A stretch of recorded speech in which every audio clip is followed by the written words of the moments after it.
Good evening dear student. आज की class में हम लोग सॉल्व करेंगे साधारण एवं चक्रवृद्धि ब्याज के क्वेश्चन नंबर 11 से।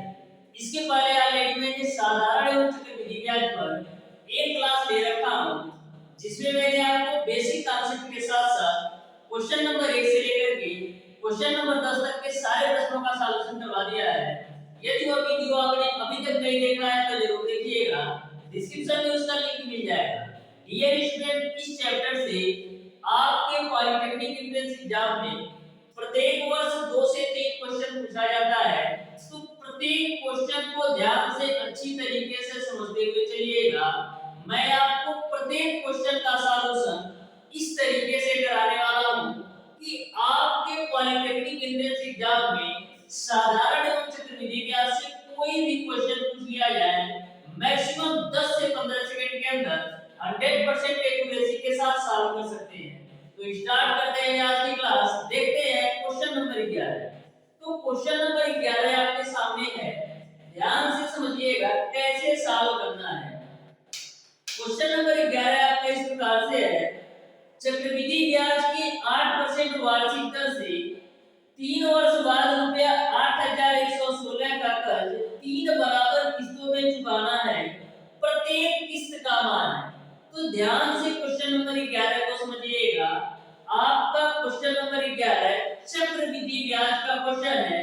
बोला है 8% वार्षिक दर से 3 वर्ष बाद रुपया 8116 रुपया चुकाता है, तो आपको प्रत्येक किस्त का मान बताना है। तो सबसे पहले डियर स्टूडेंट मान लेते हैं कि माना कि प्रत्येक किस्त x रुपया है।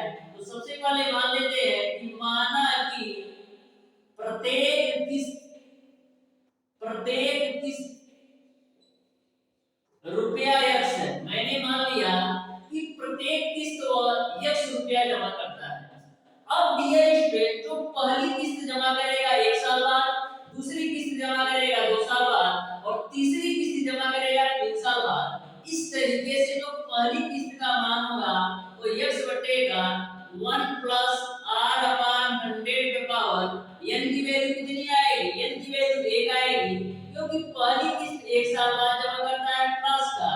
दूसरी किस्त के लिए n की वैल्यू 2 आएगी, क्योंकि दूसरी किस्त जो जमा करेगा वो आपका 2 साल के बाद जमा करेगा, तो n की वैल्यू 2 आ जाएगी।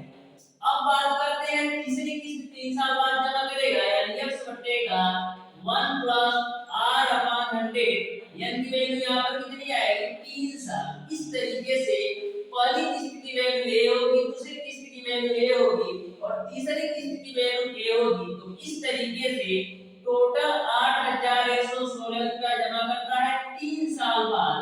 तो 1 प्लस का r अपान 100 का पावर आपका हो जाएगा 3। यहां तक आपको समझ में आ गया। अब डियर स्टूडेंट, आपके क्वेश्चन में r की वैल्यू 8% दे रखा है, तो r की जगह पर आप 8 रख दीजिए, तो x बटेगा 1 प्लस 8 अपान 100 का पावर 1 है, तो 1 को छोड़ देते हैं, 1 का कोई मतलब नहीं है, प्लस का x अपान 1 प्लस r की जगह 8/100 का पावर आपका 2 है, तो 2 मैंने नोट कर दिया, प्लस का यहां पर भी r का मान रख दो, तो x बटे 1 प्लस का 8 अपान 100 का पावर आपका हो जाएगा बराबर है आपका 8116 बटेगा 1 प्लस का r का मान 8/100 का पावर आपका हो जाएगा 3। यहां तक आपको समझ में आ गया। अब डियर स्टूडेंट कैसे करते हैं? 4 गुना 8 और 4 25 संयम आपका हो जाएगा 100। यहां पर भी कैसे करिए? तो 4 गुना 8 4 25 संयम 100 हो जाएगा। यहां पर भी कैसे करेंगे? तो 4 गुना 8 और 4 25 संयम 100 हो जाएगा। यहां पर भी कैसे करेंगे? 4 गुना 8 और 4 25 संयम आपका 100 हो जाएगा। यहां से डियर स्टूडेंट आपको मिल जाएगा x बटेगा 25 से कम 25 तो 27 बटेगा 25 प्लस का यहां पर क्या मिलेगा? x बटेगा 25 से कम 25 तो 27 बटे 25 का स्क्वायर, तो यहां पर आपको मिलेगा 27 बटे 25 का स्क्वायर। तो 27 बटे 25 का मैंने स्क्वायर लिख दिया, प्लस का यहां पर आपको क्या मिलेगा? x बटेगा 25 से कम 25 तो 27/25 का क्यूब, तो यहाँ पर आप नोट कर लीजिए 27/25 का क्यूब बराबर आपका 8116 है, बटे 25 से कम 25 तो 27/25 का क्यूब हो जाएगा। यहाँ तक आपको समझ में आ गया। अब देखिएगा ए वाला 25 आपका ऊपर जाएगा तो मिलेगा आपको 25x बटे का 27, यहाँ पर प्लस का ए आपका 25 27/25 का स्क्वायर कर दो तो मिलेगा आपका क्या, यहाँ पर आपको मिल जाएगा x बटे का 27 का क्यूब करोगे तो 729, अब 25 का स्क्वायर करोगे तो 625। तो इस तरीके से 27/25 का स्क्वायर करोगे तो 729/625 मिलेगा, प्लस का x का मान ये आपका 27/25 का क्यूब है तो 27 का स्क्वायर मैं लिख देता हूं 729 के रूप में, अब उन्हें मैंने लिख दिया 27, आपका 27 का क्यूब था तो 27 के स्क्वायर में मैंने 729 लिख दिया और एक 27 को मैंने गुणे के रूप में लिख दिया, बटे 25 का क्यूब करना है तो लिख दो 25 का क्यूब, तो 25 गुणे लिख सकते हैं 625, क्योंकि 25 का स्क्वायर 625 होगा, उसमें मैंने 25 से गुणा कर दिया, बराबर आपका हो जाएगा 8116 बटे का, यहाँ पर 27 का क्यूब करना है ना तो 27 का स्क्वायर का मान है 729, अब गुणे कर दो 27, अब 25 का क्यूब है तो लिख दो 625 गुणे का 25। मैंने इस तरीके से इसलिए लिखा 27 के क्यूब को 729 गुणे 27 इसलिए लिखा जिससे आपका कैलकुलेशन सिंपल हो जाए। अब ध्यान से समझिएगा, यहाँ पर आपको मिलेगा 25x बटे का 27 प्लस का ए वाली वैल्यू आपका ऊपर जाएगा तो मिलेगा आपको 625x बटे का 729, और यहाँ पर आपका ए वाली पूरी वैल्यू ऊपर जाएगा तो मिलेगा आपका 625 गुणे 25 गुणे x बटे का, नीचे में मिलेगा आपका 729 गुणे का 27 के रूप में, बराबर आपको मिल जाएगा 8116, ए वाली पूरी वैल्यू ऊपर जाएगी तो मिलेगा आपको 625 गुणे 25 बटे का 729 गुणे का 27 के रूप में। यहाँ तक आपको समझ में आ गया। यहाँ से आगे समझिएगा 27 729 और 729 गुणे 27 का आपको एलसीएम लेना है, तो 27 729 और 729 गुणे 27 का आप एलसीएम निकालेंगे तो आपको मिल जाएगा डियर स्टूडेंट 729 गुणे 27 के रूप में।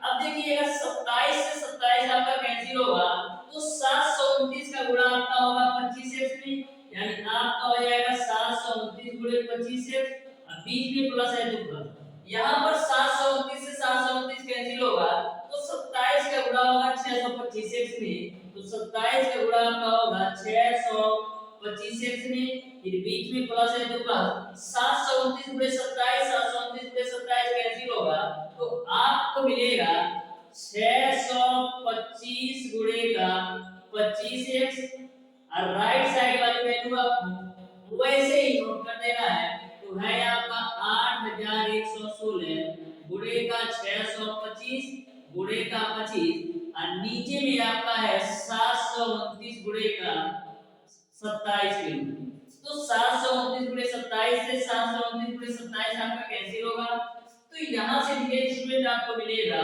729 गुणे का 25x प्लस का 27 गुणे का 625x और प्लस का 625 गुणे का 25x बराबर आपको मिलेगा 8116 गुणे का 625 गुणे का 25 के रूप में।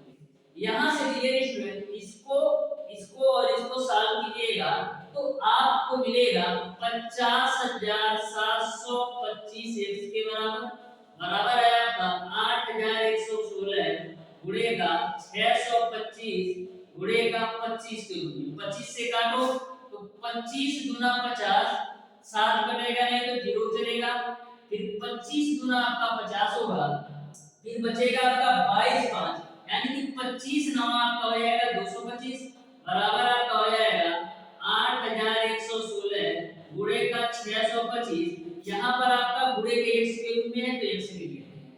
अब देखिएगा डियर स्टूडेंट 2029 से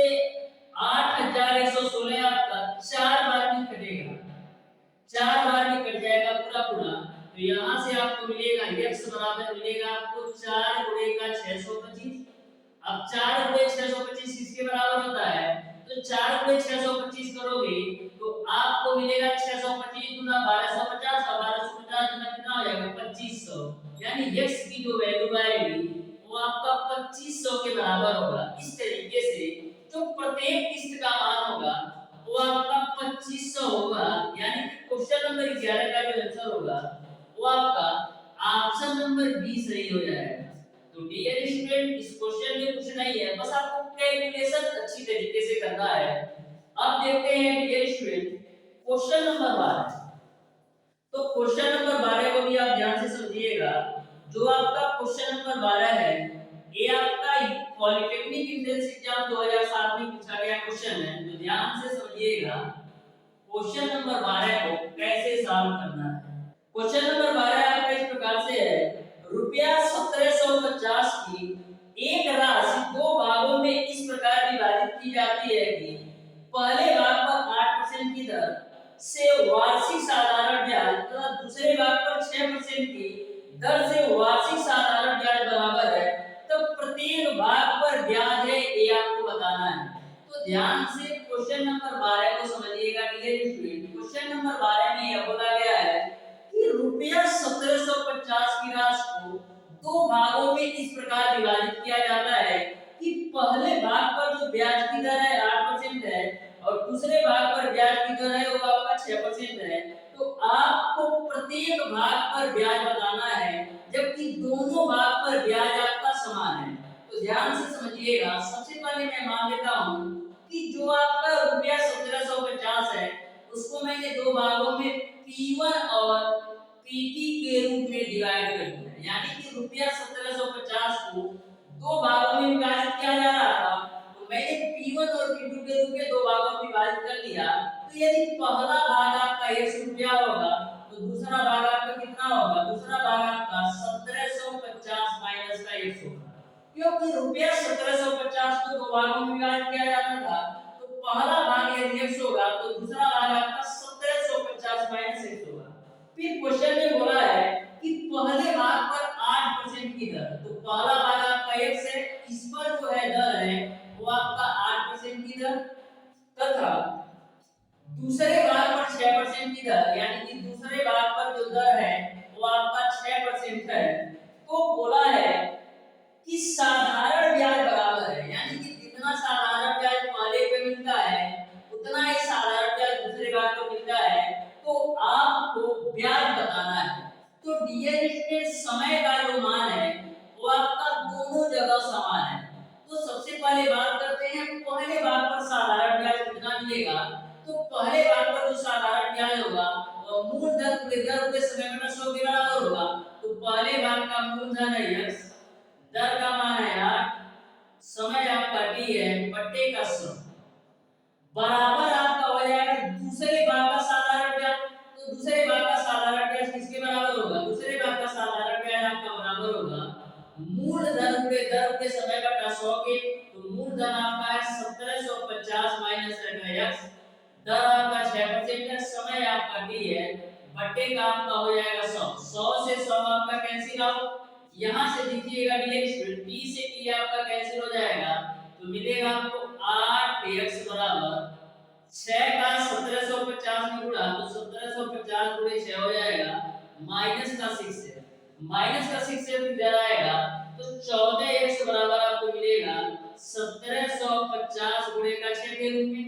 अब 14 से काटो तो 14 से काटोगे तो 14 एकम 14, फिर बचेगा आपका 3 5, फिर 14 गुना 28, फिर 14 बचे आपका हो जाएगा 70, 14 गुना 28 हो जाएगा, फिर 14 बचे 70। तो यहाँ से आपको x की वैल्यू मिल जाएगी 125 गुणे 6। तो यहाँ से x का मान निकाल लो, 6 बचे 30 को 0, 6 गुना 12 दिन 15 को 5, 6 कम 6 1 7, यानी x की वैल्यू आपने निकाल ली है 750 रुपया। यानी कि जो पहला भाग था वो आपका 750 रुपया होगा, तो दूसरा भाग कितना होगा, दूसरा भाग आपका 1750 में से 750 घटाओगे तो आपका 1000 हो जाएगा। आपको बताना है प्रत्येक भाग पर ब्याज है, तो दोनों जगह साधारण ब्याज समान है, इस भाग पर ब्याज निकाल लो चाहे आप इस भाग पर ब्याज निकाल लो, दोनों के मान समान आएंगे। तो साधारण ब्याज निकाल लेते हैं। तो साधारण ब्याज बराबर आपका होता है मूलधन के समय बटा 100। तो पहले भाग के लिए मूलधन आपका है 750, दर आपका है 8%, समय आपका एक मान लो कुछ नहीं दिया है, बटे आपका हो जाएगा 100। तो यहाँ पर आप 0 से 0 कैंसिल कर लो, 5 गुना 10 हो जाएगा, अब 15 बटे 75 हो जाएगा और 2 चौक 8 हो जाएगा। तो फाइनली आपको पहले भाग में साधारण ब्याज मिल जाएगा 60 रुपया। इस तरीके से जो प्रत्येक साधारण ब्याज है, प्रत्येक ब्याज आपका 60 रुपया के बराबर होगा। इस तरीके से क्वेश्चन नंबर 12 का ऑप्शन नंबर ए सही हो जाएगा। प्रत्येक भाग पर जो साधारण ब्याज है वो आपका 60 रुपया के बराबर होगा। अब देखते हैं डियर स्टूडेंट क्वेश्चन नंबर 13। तो क्वेश्चन नंबर 13 को भी आप ध्यान से समझिएगा। क्वेश्चन नंबर 13 आपका इस प्रकार से है, एक नगर की जनसंख्या 10% प्रतिवर्ष बढ़ जाती है। यदि इस समय वहां की जनसंख्या 10,000 हो तो 3 वर्ष बाद वहां की जनसंख्या हो जाएगी। तो ध्यान से क्वेश्चन नंबर 13 को समझिएगा। क्वेश्चन नंबर 13 में आपको जो r की वैल्यू दे रखा है वो आपको दे रखा है 10%।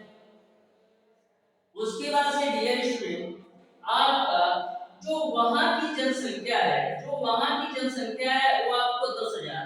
तो जो आपकी वर्तमान जनसंख्या होती है वही आपका p के बराबर या लिख सकते हैं वर्तमान जनसंख्या बराबर 10,000 या p की वैल्यू आप ले सकते हैं 10,000, क्योंकि जो वर्तमान जनसंख्या होती है वही आपका p की जगह पर रखा जाता है। उसके बाद से डियर स्टूडेंट समय का मान आपको दे रखा है 3 वर्ष। तो आपको यह बताना है कि 10% वार्षिक ब्याज 10% की दर से बढ़ रही है जनसंख्या, तो 3 साल बाद कितनी हो जाएगी। तो आपको पता है चक्रवृद्धि विच्छेदन का जो फार्मूला होता है a बराबर b 1 प्लस r अपान 100 पे पावर n। यहाँ पर डियर स्टूडेंट जनसंख्या बढ़ रही होगी तो आपको फार्मूला में प्लस देना है, यदि जनसंख्या घट रही होती तो फार्मूला में माइनस लेना होता है। इस बात को ध्यान में रखिएगा। तो क्वेश्चन नंबर 13 की जनसंख्या बढ़ रही है तो फार्मूला में प्लस में नहीं लिया, यदि यहीं पर जनसंख्या घट रही होती तो फार्मूला में मैं माइनस लेता। तो a यानी कि आपको 3 साल बाद की जनसंख्या बताना है। तो a बराबर p की जो वैल्यू है वो आपका है 10,000। उसके बाद से 1 प्लस r की वैल्यू रख दो 10 बटे का 100 और n की वैल्यू आपको हो जाएगा 3। यहां से आपका डियर स्टूडेंट 10,000 गुणे यहां पर 1 0 से 1 0 कैसे 10 से 10 से 11 बटे 10 का आपका हो जाएगा क्यूब। तो यहां से आपको मिलेगा 10,000 गुणे 11 बटे 10 का क्यूब करोगे तो 11 बटे 10 गुणे 11 बटे 10 गुणे आपका हो जाएगा 11 बटे 10। 1 2 3 0 से 1 2 3 0 कैंसिल। तो यहां से आपको मिलेगा 10 गुणे का 11 गुणे 11 गुणे 11 करोगे तो 1331 मिलेगा। 1331 का 10 में गुणा कराओगे तो 13,310 के बराबर मिलेगा। इस तरीके से क्वेश्चन नंबर 12 का क्वेश्चन नंबर 13 का जो आंसर होगा वो आपका ऑप्शन नंबर बी सही हो जाएगा। डियर स्टूडेंट इस तरीके से भी आप फार्मूला ध्यान में रख सकते हैं या इस तरीके से भी ध्यान रख सकते हैं जनसंख्या बराबर वर्तमान जनसंख्या 1 प्लस r अपान 100 पे पावर n। तो सिंपल सा तरीका है, फार्मूला आप एक ही याद करो, यदि जनसंख्या बढ़ रही हो तो बीच में प्लस लगाओ, यदि घट रही हो तो माइनस लगाओ। अब देखते हैं कि स्टूडेंट क्वेश्चन नंबर 14। तो क्वेश्चन नंबर 14 भी इंपॉर्टेंट है। जो आपका क्वेश्चन नंबर 14 है 2014 में पूछा गया क्वेश्चन है, तो ध्यान से समझिएगा क्वेश्चन नंबर 14 को कैसे सॉल्व करना है। क्वेश्चन नंबर 14 आपका इस प्रकार से है, किसी धन पर 5% वार्षिक ब्याज की दर से 3 वर्ष के चक्रवृद्धि तथा साधारण ब्याज का अंतर रुपया 122 है तो धन है।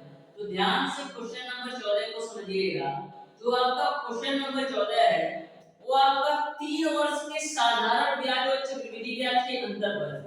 तो यहाँ पर डियर स्टूडेंट आपको पता है कि 3 वर्ष के साधारण ब्याज और चक्रवृद्धि ब्याज का जो अंतर का फार्मूला होता है वो आपका होता है PR² अपान 100 का स्क्वायर गुणे आपका होता है 300 प्लस का r डिवाइडेड बाय 100 के बराबर। यह फार्मूला कब अप्लाई होता है, जब आपको 3 वर्ष का साधारण ब्याज और चक्रवृद्धि ब्याज का अंतर दे रखा हो तो 3 वर्ष का साधारण ब्याज और चक्रवृद्धि ब्याज का अंतर आपको दे रखा है 122, तो अंतर के जगह पर रख दो 122। p की वैल्यू आपको निकालना है ना, तो p के जगह p रखो। उसके बाद से r का जो मान दे रखा है वो आपका है 5%, तो 5 का स्क्वायर करोगे तो 25 मिलेगा, बट 100 का स्क्वायर है तो 100 गुणे 100 लिख दो। उसके बाद से 300 प्लस r, तो 300 और r का मान है 5, तो 300 में 5 जोड़ोगे तो 305 मिलेगा, बटे का आपका हो जाएगा 100। यहां से देखिएगा 25 से काटो तो 25 चौका 100, यहां पर इसको आप 5 से काटो 5 36, 5 एकम 5, फिर 5 पिछले हम आपका हो जाएगा 100। तो यहां से आप 61 से 122 को काटोगे तो दो बार भी कटेगा, तो p की वैल्यू आपको मिल जाएगी 2 गुणे 4 गुणे 20 गुणे 100 के रूप में। तो यहां से डियर स्टूडेंट 2 गुणे 4 8 हो जाएगा, 8 गुणे 20 करोगे तो 160 हो जाएगा, गुणे का आपका हो जाएगा 100, तो 160 गुणे 100 करोगे तो 16000 मिल जाएगा। इस तरीके से p का जो मान होगा वो आपका 16000 के बराबर, यानी कि क्वेश्चन नंबर 14 का ऑप्शन नंबर बी सही हो जाएगा। अब देखते हैं डियर स्टूडेंट क्वेश्चन नंबर 15। तो क्वेश्चन नंबर 15 भी आपका सिंपल सा क्वेश्चन है, ध्यान से समझिएगा क्वेश्चन नंबर 15 को कैसे सॉल्व करना है।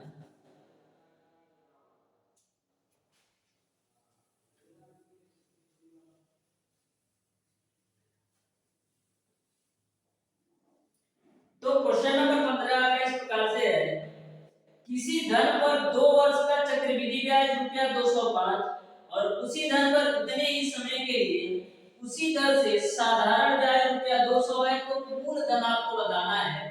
तो ध्यान से क्वेश्चन नंबर 15 को समझिएगा।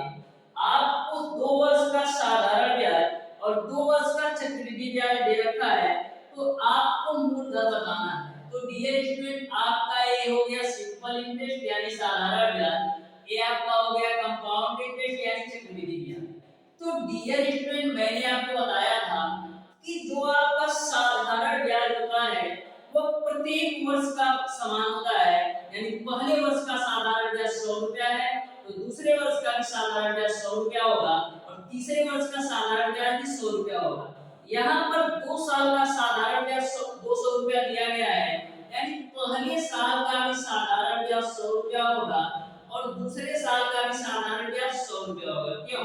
क्योंकि दो आपका साधारण ब्याज होता है और प्रत्येक वर्ष समान होता है, तो 2 साल का साधारण ब्याज 200 रुपया दिया रखा है, यानी कि पहले साल का साधारण ब्याज 100 रुपया होगा और दूसरे साल का भी साधारण ब्याज 100 रुपया होगा और चक्रवृद्धि ब्याज आपको दे रखा है 200। तो मैंने आपको बताया था कि पहले साल के लिए चक्रवृद्धि ब्याज हो या साधारण ब्याज हो, दोनों का मान समान होता है।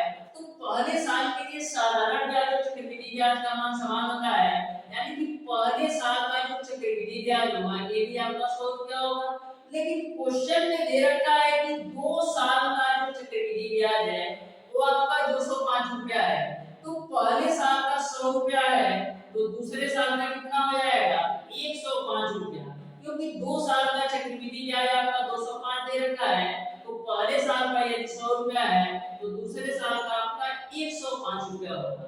अब देखिएगा पहले साल का चक्रवृद्धि ब्याज 100 था, दूसरे साल का 105 हो गया। ऐसा इसलिए हुआ क्योंकि जो आपका पहले साल का ब्याज है इस ब्याज पर भी ब्याज मिल रहा है 5 रुपया, यानी कि 5 रुपया ज्यादा इसलिए दूसरे साल का चक्रवृद्धि ब्याज, क्योंकि जो आपका पहले साल का ब्याज है 100 रुपया इस पर भी ब्याज मिल रहा है, तो परसेंटेज में चेंज करने के लिए मैंने 100 से गुणा कर दिया, तो 100 से 100 आप कैंसिल करेंगे तो यहाँ से आपको r की वैल्यू मिल जाएगी 5% के बराबर। r की वैल्यू आपको मिल जाएगी 5% के बराबर।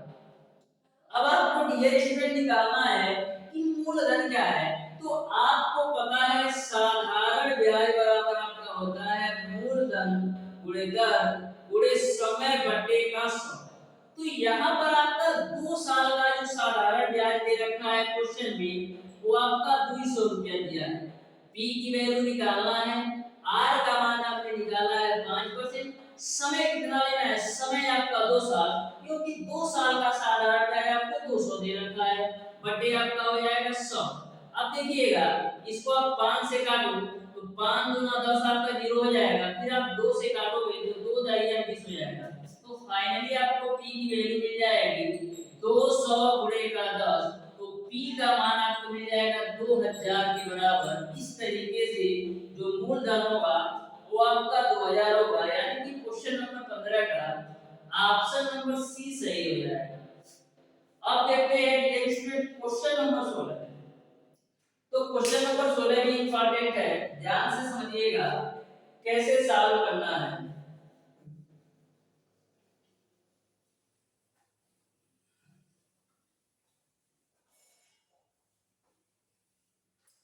क्वेश्चन नंबर 16 आपका इस प्रकार से है, एक व्यक्ति बराबर धन दो बैंकों में 4 सही 1/2% तथा 5% वार्षिक दर पर जमा कराता है।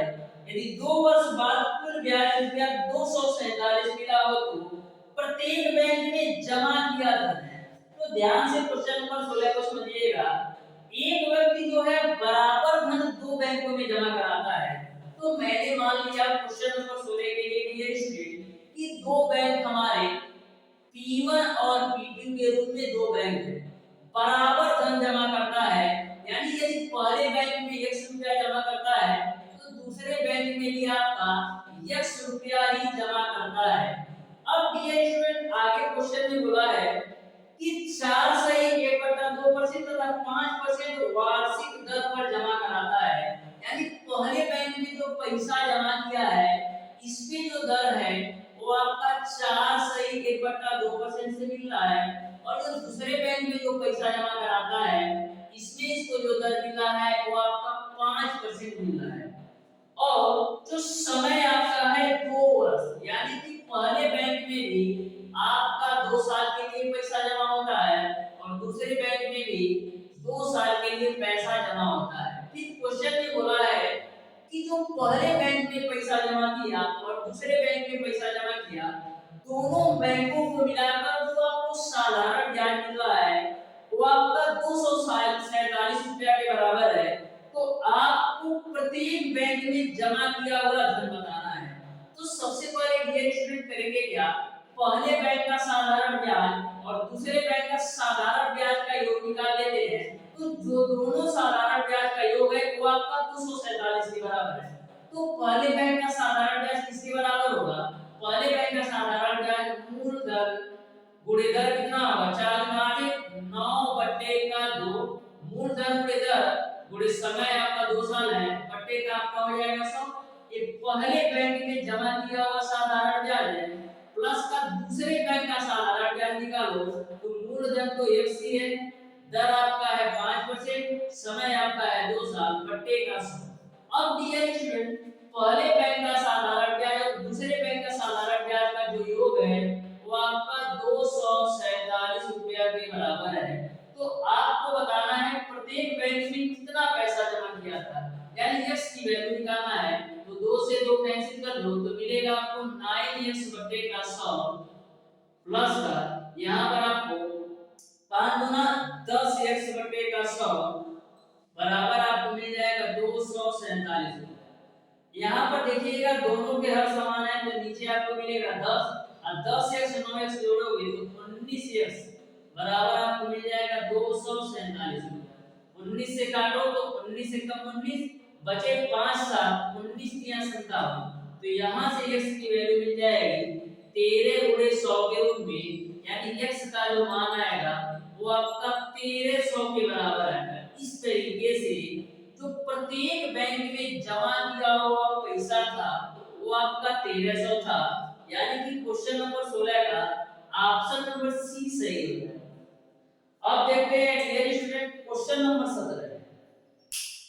तो क्वेश्चन नंबर 17 को भी आप ध्यान से समझिएगा, ये भी क्वेश्चन आपका सिंपल सा क्वेश्चन है।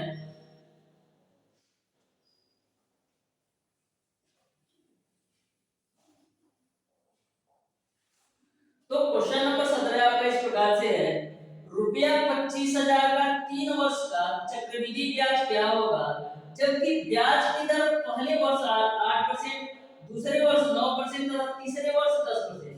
तो मैंने आपको बताया था यदि ब्याज की दर पहले वर्ष आपका 8% हो, दूसरे वर्ष 8% हो और तीसरे वर्ष आपका 8% हो, तो वहां पर जो आपका चक्रवृद्धि मिश्र धन निकालने का फार्मूला होता है वो आपका होता है a बराबर b ब्रैकेट में 1 प्लस r1 अपान 100 और दूसरे ब्रैकेट में आपका होता है 1 प्लस r2 अपान 100 और तीसरे ब्रैकेट में आपका होता है 1 प्लस का r3 अपान 100 के बराबर होता है। यह फार्मूला कब अप्लाई होता है जब आपको ब्याज की दर पहले वर्ष 8% हो, दूसरे वर्ष 8% हो और तीसरे वर्ष आपका 8% हो। अब ध्यान से क्वेश्चन को समझिएगा। आपको रुपया 25,000 की बात हो रही है, यानी कि जो P की वैल्यू दे रखा है वो आपको 25,000 दे रखा है और R1 का मान आपका 8% है, R2 का मान आपका 9% है और R3 का मान आपका 10% है। तो सॉल्व करते हैं तो A बराबर P की वैल्यू आप रख दो 25,000, 1 प्लस का R1 का मान 8 बटे का 100, R2 का मान 9 है तो 9 रखो, 1 प्लस का 9 अपान 100 और R3 का मान आपका 10 है तो 1 प्लस का 10 अपान 100 हो जाएगा। यहाँ से आपका 0 से 0 कैंसिल, A आपका 4 गुना 8 और 4 25 सही हम आपका हो जाएगा 100। तो A बराबर आपको मिलेगा क्या 25,000 गुणेगा यहाँ पर 25 से कम 25 दो 27 बटे का 25 मिलेगा गुणे यहाँ पर आपका 100 1 100 और 9 कितना होगा 109 बटे का 100 होगा गुणे 10 से कम 10 और 1 11 बटे का 10 होगा 1 2 3 0 से 1 2 3 0 कैंसिल 25 से आपका 25 कैंसिल होगा तो A की जो वैल्यू आएगी वो आपको मिलेगा 27 गुणे का 109 गुणे का 11। अब देखिएगा डियर स्टूडेंट यहाँ पर A का मान कितना आएगा तो 11 का गुणा 27 में कराओ तो 11 से 77 को 7 11 गुना 22 और 7 कितना होगा 29 यानी 297 गुणे का आपका हो जाएगा 109। तो 297 गुणे 109 आप लोग कराइएगा तो आपको मिलेगा 32,373 यानी A की वैल्यू आपको मिलेगा 32,373 आपको बताना है चक्रवृद्धि ब्याज। तो चक्रवृद्धि ब्याज यानी कंपाउंड इंटरेस्ट कैसे निकालते हैं चक्रवृद्धि ब्याज का मान निकालने के लिए चक्रवृद्धि मिश्र धन में से मूलधन घटाते हैं। तो चक्रवृद्धि मिश्र धन आपने निकाला है 32,373 इसमें से आप मूलधन 25,000 घटा दो तो 25,000 आप घटाओगे कितना मिलेगा आपको मिलेगा 3 में से 0 जाएगा 3 7 में से 0 जाएगा 7 और 3 में से 0 जाएगा 3 अब 32 में से 25 घटाओगे तो 7 यानी कि जो टोटल चक्रवृद्धि ब्याज होगा वो आपका 7,373 के बराबर। इस तरीके से क्वेश्चन नंबर 17 का ऑप्शन नंबर ए सही हो जाएगा। अब देखते हैं डियर स्टूडेंट क्वेश्चन नंबर 18। तो क्वेश्चन नंबर 18 को भी आप ध्यान से समझिएगा। ये भी आपका सिंपल सा क्वेश्चन है। आपके एग्जाम में जितने भी क्वेश्चन इस चैप्टर से पूछे जाएंगे टोटल क्वेश्चन सिंपल पूछे जाते हैं। बस आपको कॉन्सेप्ट और फार्मूला अच्छी तरीके से पता होना चाहिए। अब देखते हैं डियर स्टूडेंट क्वेश्चन नंबर 18। तो क्वेश्चन नंबर 18 को आप ध्यान से समझिएगा।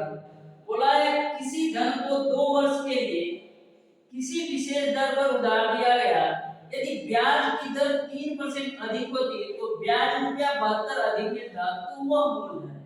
तो ध्यान से समझिएगा। बोला है कि ब्याज 72 रुपया अधिक मिलता तो ब्याज 72 रुपया अधिक कब मिलता जब ब्याज की दर 3% अधिक होती।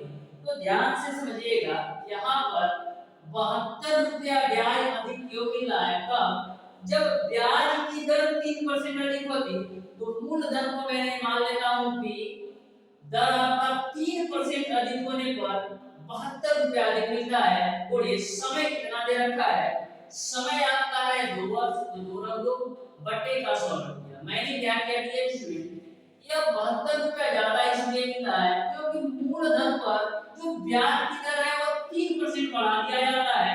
समय आपका 2 ही वर्ष है और बटे का 100 कर दिया। तो यहां से आप सॉल्व करेंगे तो आपको p की वैल्यू मिल जाएगी। तो देखिएगा मिलेगा 72 बराबर तीन दूना 6p बट्टे का 100 के रूप में 6 से काटोगे तो 12 बार कटेगा, यानी p की वैल्यू आपको मिल जाएगी 1200। इस तरीके से जो आपका मूलधन आएगा वो आपका 1200 आएगा, यानी कि क्वेश्चन नंबर 18 का ऑप्शन नंबर बी सही हो जाएगा। अब देखते हैं डियर स्टूडेंट क्वेश्चन नंबर 19। तो क्वेश्चन नंबर 19 को भी ध्यान से समझिएगा। बोला है किसी धन पर साधारण ब्याज मूलधन का 2/9 है, यदि वर्षों की संख्या 10% की दोगुनी हो तो समय होगा। तो ध्यान से क्वेश्चन नंबर 19 को समझिएगा, बिल्कुल सिंपल सा क्वेश्चन है। आपको बोला गया है किसी धन पर साधारण ब्याज जो है वह मूलधन का 2/9 होना है। तो सबसे पहले डियर स्टूडेंट मैं मान लेता हूं कि जो मूलधन p की वैल्यू है वो आपका x है। तो जो आपका साधारण ब्याज है मूलधन का 2/9, तो आपका जो साधारण ब्याज हो जाएगा वो आपका हो जाएगा 2/9x के, क्योंकि क्वेश्चन में बोला गया है कि जो आपका साधारण ब्याज है मूलधन का 2/9 होना है। फिर आगे क्वेश्चन में ये इसमें बोला गया है कि वर्षों की संख्या 10% की दोगुनी है। वर्षों की संख्या 10% की दोगुनी है, तो यदि मैं समय t का मान लेता हूं कि आपका x है, समय t का मान मैं मान लेता हूं x है, तो सॉरी वर्षों की संख्या 10% की दोगुनी है ना, तो मैं मान लेता हूं कि दर जो आपका है वो आपका x% है। तो समय क्या होगा, समय आपका 2x हो जाएगा, क्योंकि क्वेश्चन में बोला है कि जो आपके वर्षों की संख्या है 10% की दोगुनी है, तो दर यदि मैं x लूंगा तो समय आपका 2x हो जाएगा, क्योंकि वर्षों की संख्या 10% की दोगुनी है। अब सॉल्व कर लीजिए तो आपका हो जाएगा साधारण ब्याज बराबर मूलधन गुणे दर गुणे समय बटे का 100।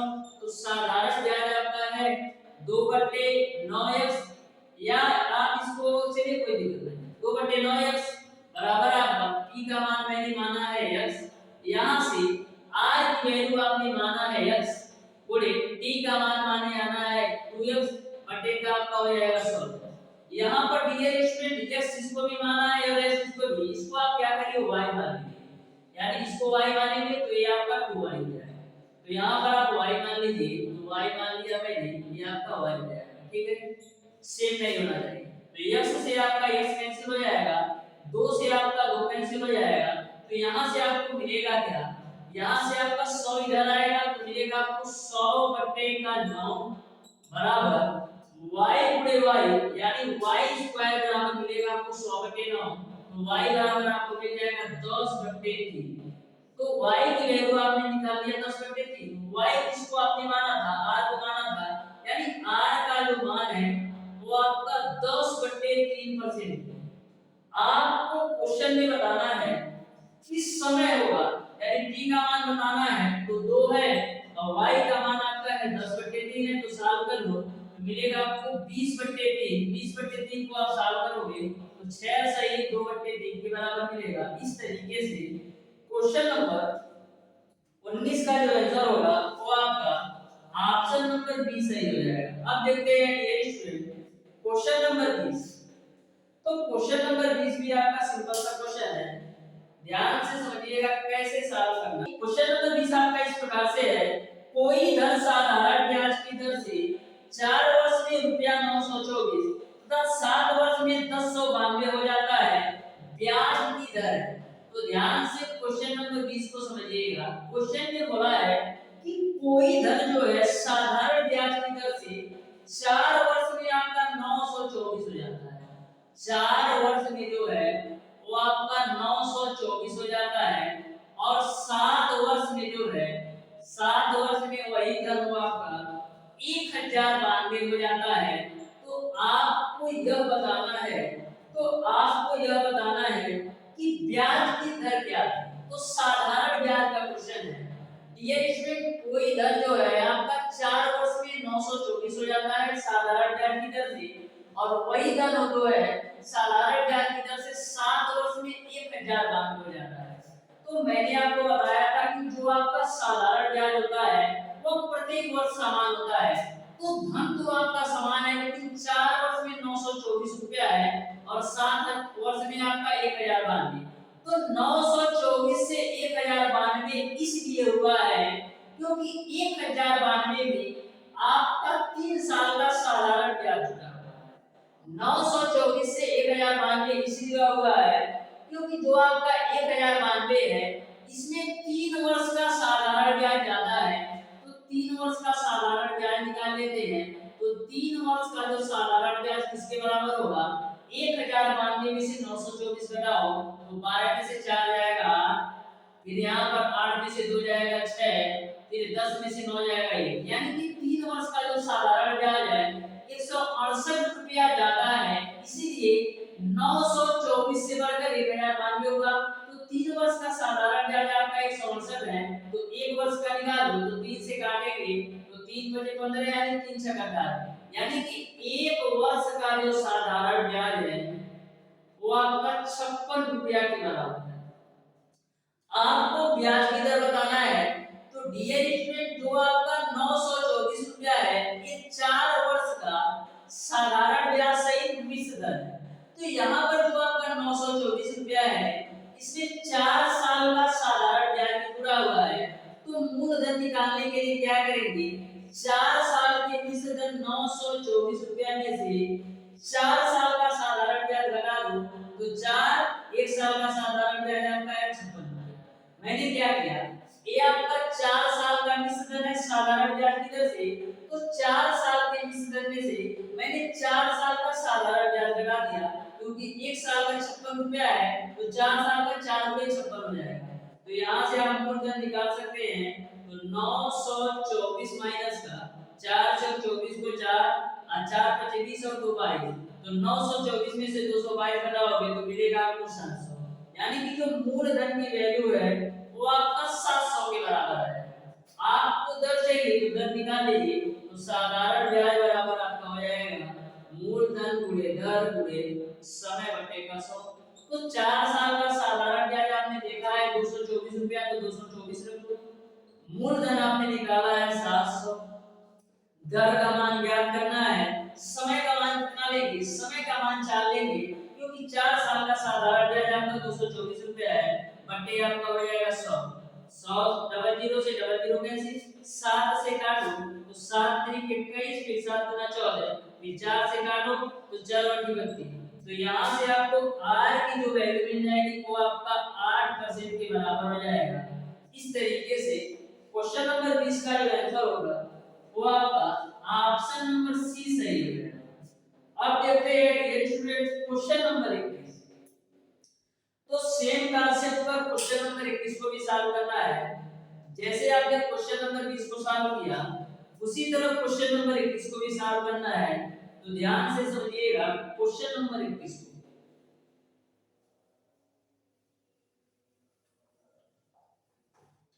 तो क्वेश्चन नंबर 21 आपका इस प्रकार से है, यदि कोई निश्चित धन 3 वर्षों में 575 तथा 5 वर्षों में 625 हो जाता है तो ब्याज की दर है, यानी क्वेश्चन नंबर 21 में भी आपको ब्याज की दर बताना है। दे रखा है निश्चित धन 3 वर्षों में 575, 3 वर्ष में जो है कोई निश्चित धन साधारण ब्याज की दर से 575 हो जाता है और वही धन जो है साधारण ब्याज की दर से 5 वर्ष में आपका 625 रुपया हो जाता है, तो आपको ब्याज की दर बताना है। तो मैंने आपको बताया था कि जो आपका साधारण ब्याज होता है वो प्रत्येक वर्ष समान होता है, तो यहाँ पर आपका 3 वर्ष का साधारण ब्याज सहित आपका मिश्र धन 575 है और 5 वर्ष का साधारण ब्याज सहित मिश्र धन आपका 625 है। तो यहाँ पर 575 से 625 इसलिए हुआ क्योंकि इसमें आपका 2 साल का साधारण ब्याज जुड़ा हुआ है, तो 2 साल का यानी कि 2 वर्ष का जो साधारण ब्याज होगा वो किसके बराबर होगा, 625 में से 575 घटा दो तो 625 में से 575 घटाओगे यानी 50 रुपये, यानी कि 2 वर्ष का साधारण ब्याज 50 रुपये इसमें जुड़ा हुआ है, इसलिए 5 वर्ष में वही धन 625 हो जाता है। अब 2 वर्ष का साधारण ब्याज 50 रुपया, तो 1 वर्ष का साधारण ब्याज कितना हो जाएगा, 1 वर्ष का जो साधारण ब्याज हो जाएगा वो आपका हो जाएगा 25 रुपया। अब देखिएगा डियर स्टूडेंट 3 वर्ष का मिश्र धन आपको 575 दे रखा है, तो इसमें यानी कि 3 साल का साधारण ब्याज जुड़ा हुआ है, तो आप निकाल लो 3 वर्ष का साधारण ब्याज। 3 वर्ष का साधारण ब्याज तो 1 वर्ष का साधारण ब्याज 25 रुपया है, तो 3 वर्ष का कितना हो जाएगा 75 रुपया। अब सॉल्व कर लो तो साधारण ब्याज बराबर आपका होता है मूलधन गुणे दर गुणे समय बटे का 100। तो 3 वर्ष का साधारण ब्याज आपका 75 रुपया है, मूलधन कितना है देखो 3 वर्ष का आपका साधारण ब्याज सहित मिश्रण 575 रुपया है। तो इसमें से आप 3 वर्ष का ब्याज निकालो तो 575 में से 3 वर्ष का साधारण ब्याज 75 घटाओगे तो मूलधन आपको मिल जाएगा 500 रुपया। दर ज्ञात करना है, समय कितना लेना है, समय का मान 3 लेना है क्योंकि 3 वर्ष की बात हो रही है। बटे का 100 तो 100 कर लो, डबल जीरो से डबल जीरो कैंसिल। यहां से देखिएगा 5 से काटेंगे तो 5 से कम 5 और 5 बचे 25, 3 से काटो तो 3 बचे 15, यानी r की जो वैल्यू आ जाएगी वो आपका 5% के बराबर होगी। इस तरीके से क्वेश्चन नंबर 21 का जो आंसर होगा वो आपका ऑप्शन नंबर बी सही हो जाएगा। अब देखते हैं डियर स्टूडेंट क्वेश्चन नंबर 22। तो क्वेश्चन नंबर 22 भी आपका सिंपल सा क्वेश्चन है, ध्यान से समझिएगा।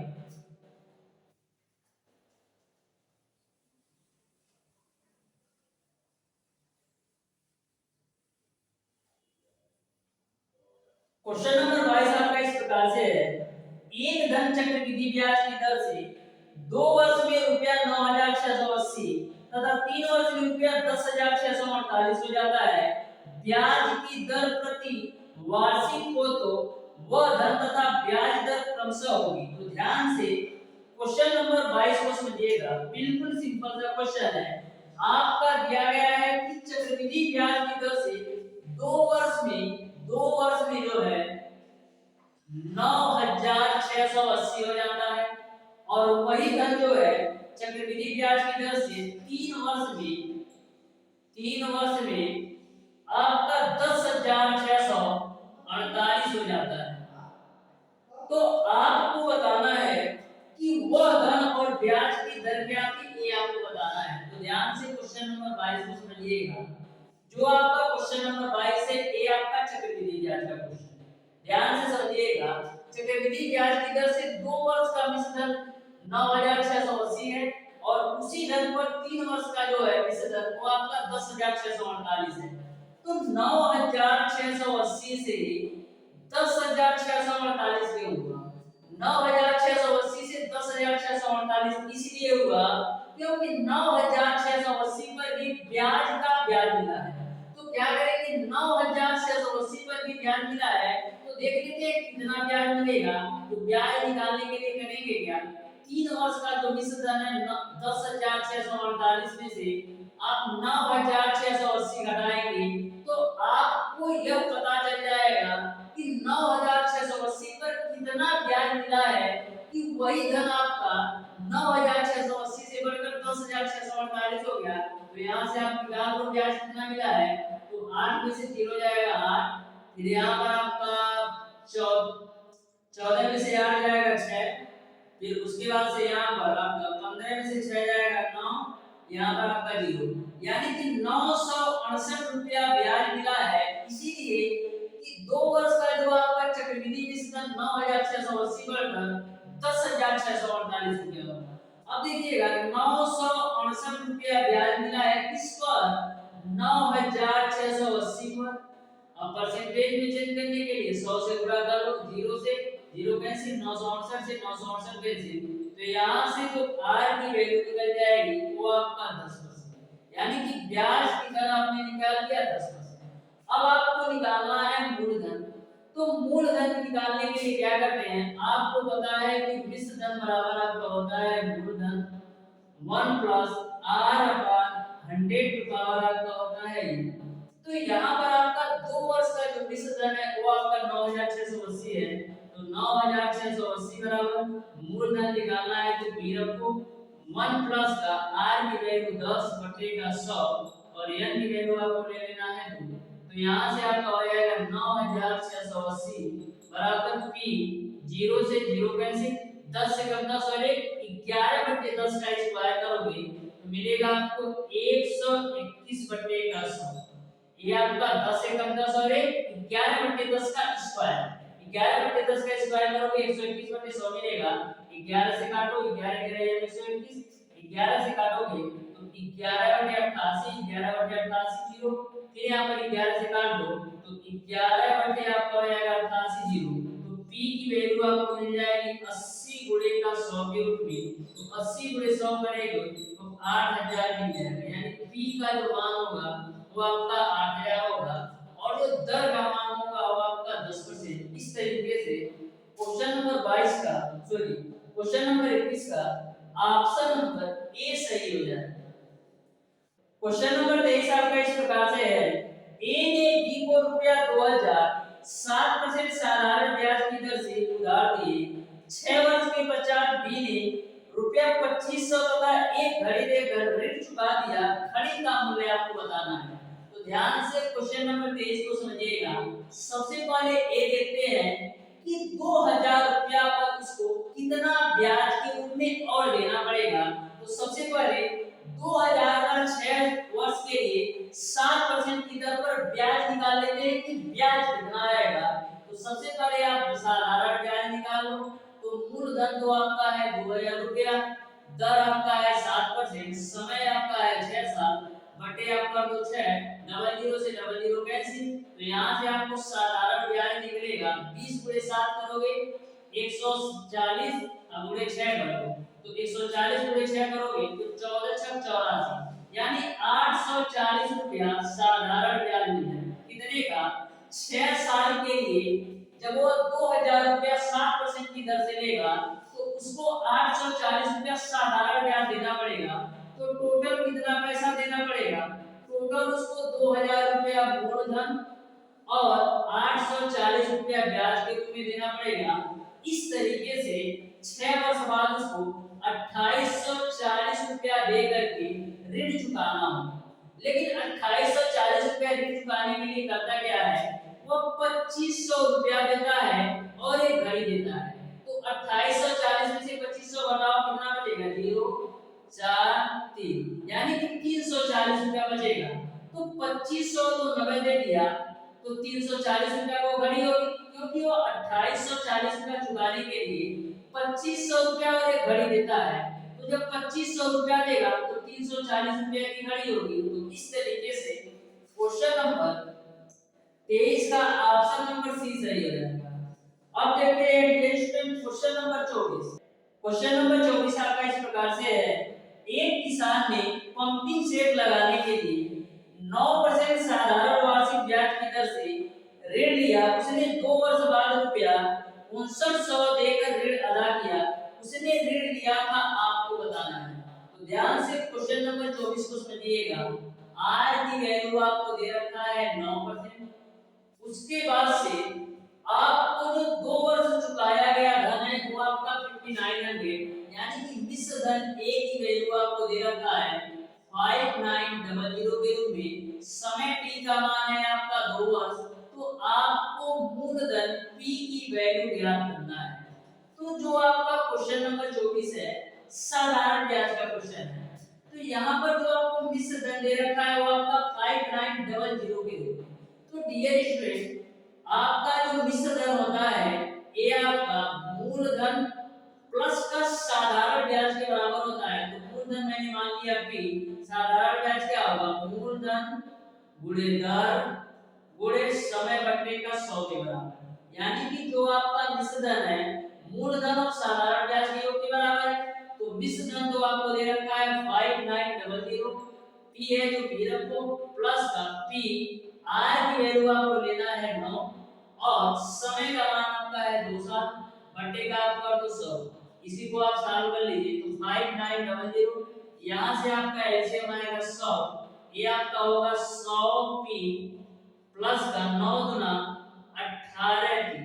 तो यहाँ से आपको मिलेगा 5900 बराबर 100p में 18p जोड़ोगे तो 118p बटे का आपका हो जाएगा 100।